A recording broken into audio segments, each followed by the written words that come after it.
Alright y'all, GTA 6 is right around the corner. We've been waiting over a decade, the hype is insane, but let's be real, there's one thing that's definitely coming with it. Shark cards, microtransactions, that little "Ayo, just slide your debit card real quick" button in every menu. Yeah, it's not going anywhere. So today, we're gonna have one of those uncomfortable talks. Are microtransactions evil? Are they harmless? Or are they just one of those things in gaming we all pretend we hate, but still end up buying? Welcome to Zay Theft Auto. Appreciate you stopping through. If you're new here, we just getting warmed up, hit that subscribe, and if you vibe with the video, go ahead and bless me with a like. It really helps the channel grow. Now let me ask you straight up, what's your relationship with microtransactions? You avoiding them at all costs? You dabble here and there? Or are you one of them people who's like, it's only $20, let me cop that flying motorcycle real quick?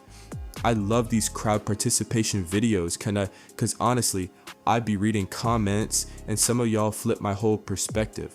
Like I'll swear I got my mind made up, then boom, somebody drop a comment and I'm like, dang, that's facts. So I need y'all on this one. But let me be honest, me personally, I'm old school with it. I grew up paying for a game one time and that's it. I've probably bought like 2 shark cards in my whole GTA Online career. That's it. And every time I did, I felt like Rockstar was standing over me with a ski mask on. Matter of fact, I've been suspicious about this whole money grabbing thing for a minute. Way back in 2011, I made a video about Call of Duty charging people to unlock DLC that was already on the disc. Bro, it was literally on the disc you already bought and they were like, nah, give me $15 to actually use it. That's when I knew gaming was about to go down a dangerous road. Fast forward 2015, I made another video clowning 2K for virtual currency. I was like, yeah, this ain't gonna last. Guess what? Joke's on me. They made billions. Turns out gamers love spending real money on fake money. And now here we are, 2025. Microtransactions are just the norm. Ain't no turning back. If you want to play games today, you gotta live with it. So let's talk pros and cons. The positives first. 1, it's optional. You don't have to spend money. You can grind, run heists, flip cars, whatever, without ever swiping your card. That's a must. I can't mess with a game that forces me to pay after I already paid $70. 2, all those free updates, they ain't really free.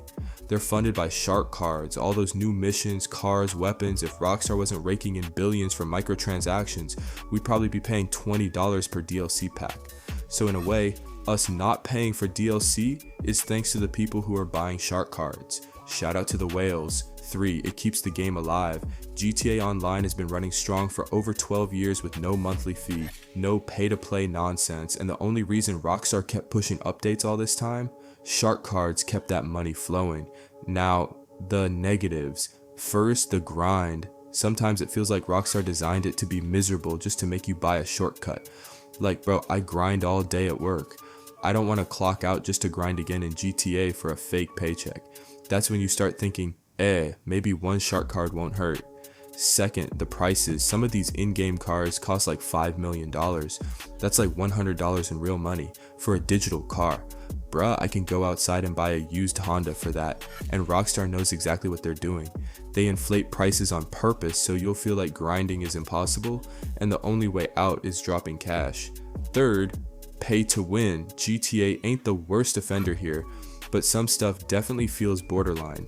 Like the Oppressor MK2, aka the Flying Grief Mobile. That thing costs like $8 million in game. If you don't grind for weeks, the only other way to get it is dropping real money.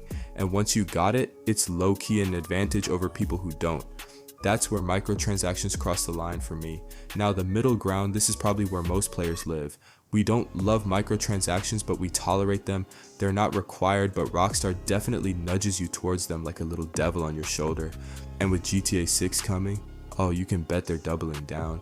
Rockstar would be dumb not to, because shark cards already made them billions. But here's one thing I'll give Rockstar credit for. At least when you spend money in GTA, your purchase actually lasts. The game runs for a decade plus. Can I compare that to 2K or Madden? Every year you buy VC or packs, then the game dies in 10 months and you gotta do it all over again. At least in GTA, you'll still own that overpriced car 5 years later, even if they drop something faster, stronger, or more ridiculous down the line. So look, I ain't gonna sit here and be one of those old heads screaming gaming was better back in my day. The truth is, the internet changed everything. Microtransactions got their pros, they got their cons, and at the end of the day, it's here to stay.